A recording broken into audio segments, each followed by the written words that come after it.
Assalomu alaykum, hurmatli Uyg'ur qarindoshlar. Qanday ahvolinglar, yaxshimi? Xabar kanalimizga xush keldinglar. Bugun 7-oyning 17-kuni. Yaqindan buyon Amerika va Xitoy o'rtasidagi surkilishlar bag'ansiri keskinlashib ketib bordi. Bo'libmi Amerikaning prezidenti Tramp efendim Xitoy hukumatining adabini beradigan strategiyasini o'zgartdi. Prezident Tramp efendim dastlabda bo'lsa Xitoy hukumatiga nisbatan savdo, eksport, importda bab-baravar bo'lish kerak. Amerika davlati qachongacha savdo tijoratda ziyon tortib, Xitoy hukumati qachongacha mushundaq foyda olib keldi? Bundaq nohaqchilik savdoni o'zgartish kerak. Savdo tijoratda lilla va odil bab-baravar bo'lish kerak degan strategiyada ching turib, bu strategiya prezident Tramp efendimniki oxirgi nishoni edi. Hamda prezident Tramp efendim bu nishondan o'zgarib, Xitoy hokimiyatini vayron qilish, gumron qilish, ya'ni Xitoy kommunist hokimiyatini yiltizdan qo'mirib tashlab etadigan qat'iy irodaga keldi. Mana bu prezident Trampning ulug'vor strategiyasi. Xitoy hokimiyatini gumron qilishda oldi bilan Xitoyning iqtisodini vayron qilib etish. Uningdan keyin Xitoyga siyosiy urush olib berish. Oxirgi bosqichda rasmiy urush olib berish. Mana shu qadam bosqichlar orqali insoniyatga ziyon olib kelayotgan Xitoy kommunist hokimiyatini tubdan yo'qotish. Hozir Xitoy davlatining ichki vaziyati bo'lsa, krizis va muqimsizlikqa duch kelayotgan. Tashqi jihati bo'lsa, Amerika davlatining zo'r siyosiy besimi va iqtisodiy besimi yuz berayotgan vaziyatga duch kelib, Xitoy hokimiyati oldiga ma'yidisi texi keyniga yanay desa, yana bo'lmagan mushundaq vaziyatda yana kelib dunyoning taraf-tarafdan kelayotgan besimi Xitoy davlatini intayin bearam qilib, mana shu bearamchilikdan Xitoy hokimiyatini do'g'ri tikadigan yo'lni tanlab olishi mumkin ekan. Bundaq deyishimizdagi sabab hozir jiddiy yuz berayotgan ikki turlik yangi ahvoldan faraz qilib turamiz. Birinchi yangi ahvol bo'lsa, Amerika dengiz armiyasining aviamatka qo'shini jiddiy buyruqqa binoan qaytadan Xitoyning Janubiy dengiz rayoniga qarab jiddiy yo'lga chiqdi.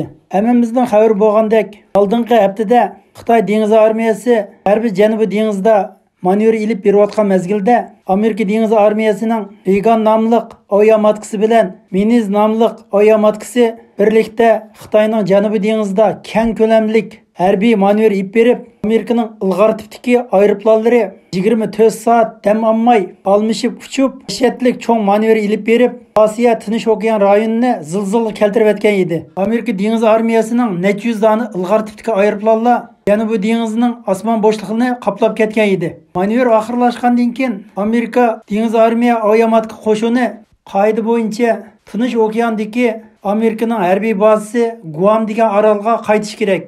Yoki bo'lmasa Amerika davlatining g'arbi qirg'oq rayonlariga chekinib dam olish kerak edi. Lekin o'ylamagan yerdan harbiy manevrni tugatib, chekinib qaytayotgan safar ustida Amerika dengiz armiyasi jiddiy buyruqqa binoan qaytadan Xitoyning Janubiy dengiz rayoniga qarab jiddiy yo'l oldi. Bu ikki aviamatka dengiz armiya harbiy qo'shini Janubiy dengiz rayoniga qarab ushqandek ketib o'tibdi. Bu demak Xitoyning Janubiy dengiz rayonlarida cho'ng bir ahvol yuz berishi mumkin ekan. Shuning bilan birlikda Amerika havo armiyasining razvedchi aeroplanlari bir hafta ichida 3 qitim Xitoyning Guangdong o'lka dengiz qirg'oqlarida razved qildi. Amerika havo armiya razvedchi aeroplanlari Xitoyning Guangdong o'lkasi dengiz qirg'oqlari bo'yiga 50 mayl 60 mayl yaqinlikda 3 qitim razved qilib uchib o'tibdi. Bundaq aytganda Xitoy Xalq ozodlik armiyasi mushur rayonlarda bir vaqa tug'dirishi mumkin ekan. Yana bir muhim ahvol bo'lsa, Tayvan hukumati Amerika davlatining Fox televizor stansiyasi orqali bundaq bir signalni tarqatibdi. U bo'lsa-mu Tayvan armiyasining Yongfeng boshqariladigan bombalari Xitoy davlatining Beijing shahri, Shanxay shahriga qaratib nishonga olibdi. Agar Xitoy hukumati Tayvanga qarab hujum qiladi ekan, u chaqda yuzlagan Tayvanning Yongfeng nomli boshqariladigan bombalari Beijing shahri va Shanxay shaharlarini tuzlab etadi debdi. Tayvan hukumatimi allburun 2014-yildan boshlab Yongfeng nomli boshqariladigan bomba Amerikaning vatanparvarlik boshqariladigan bombalarini Tayvanga saplashni boshlab bo'lgan ekan.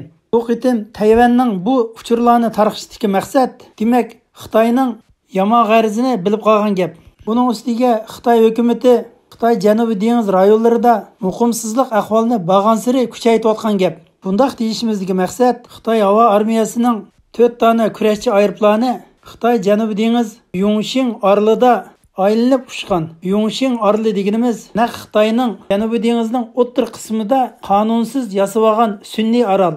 Bu sun'iy orolda Xitoy havo armiyasining Chen 20 tipdagi kurashchi aeroplanlari paydo bo'lgan. Bu demak Xitoy hukumatı Amerika hukumatiga urush e'lon qilganlik. Bundaq deyishimizdagi maqsad Amerika hukumati texi yaqinda Xitoyning Janubiy dengiz egilik huquq masalasida bundaq bayonot e'lon qilgan edi. Ya'ni Xitoy hukumati kengaychilik qilish orqali Xitoyning Janubiy dengiz rayonlarida sun'iy orol barpo qilib va bir qism qada toshlarga Xitoy davlatining ismini yozib olgan bundaq qilmishlarning butunlay qonunsiz deb jakolagan edi. Amerika hukumatining bu bayonoti Amerika dengiz armiyasi uchun Xitoy armiyasiga zarba berishda eng yaxshi qonuniy asos yarilib bo'lgan edi. Shunga Xitoy hukumati Amerika hukumatining bu bayonotiga intayin g'azablanib, Amerika hukumati bilan bir tutishib bakmoqchi bo'lgan ekan. Shu sababdan Xitoy havo armiyasining kurashchi aeroplanlari Xitoy Janubiy dengiz havo boshlig'ida qanday qila olaydigan deb muqimsizlik paydo qilib yetibdi. Xitoyning yana bir muqimsizligi Tayvanga tahdid qilishgan.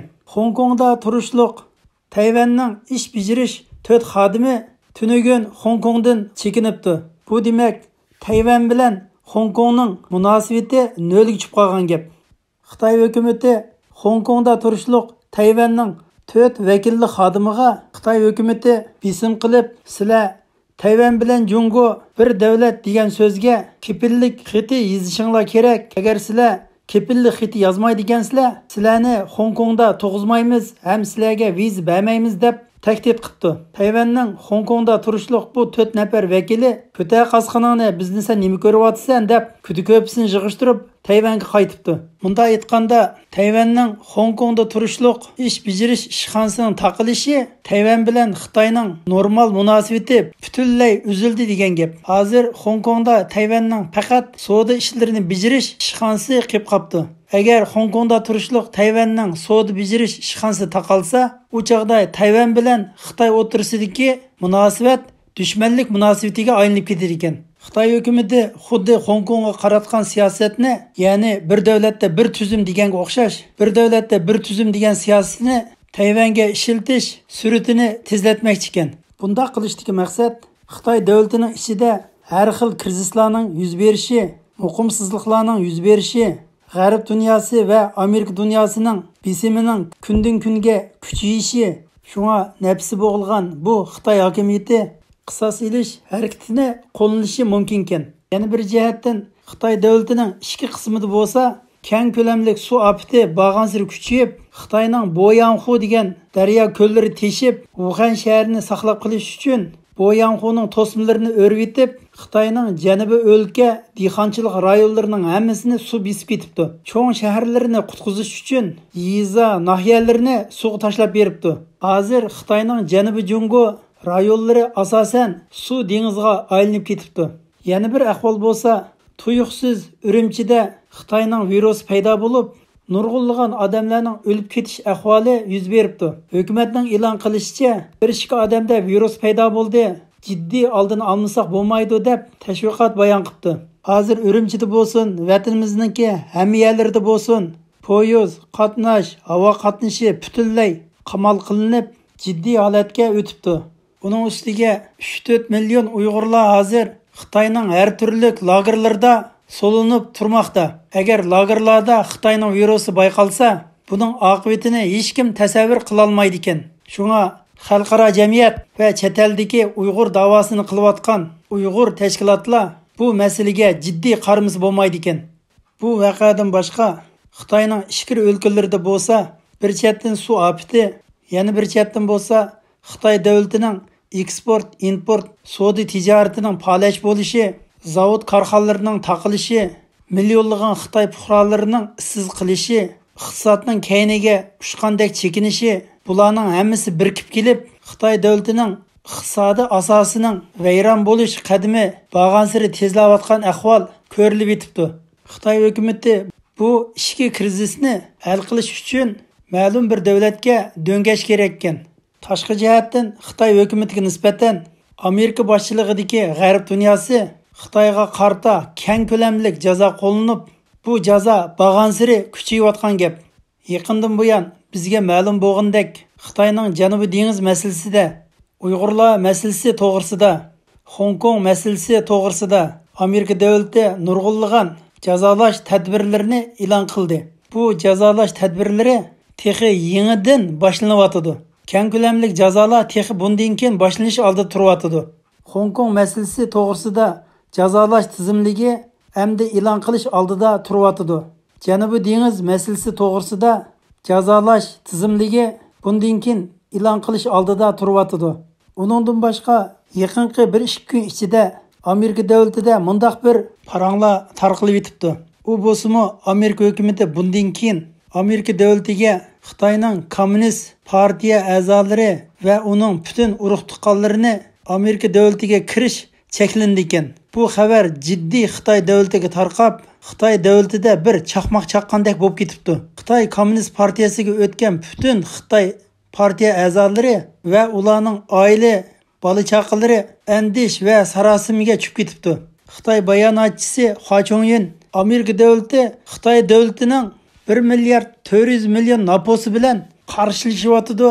Buni har qanday Xitoy fuqarolari qabul qilolmayotidi deb Xitoy fuqarolariga do'ngash orqali Amerika hukumatini gunohkor qilmoqchi ekan. Xitoyning muxbir bo'lgan Xu Shijing prezident Trump afandim Qaliston ketibdi deb sakrab ketibdi.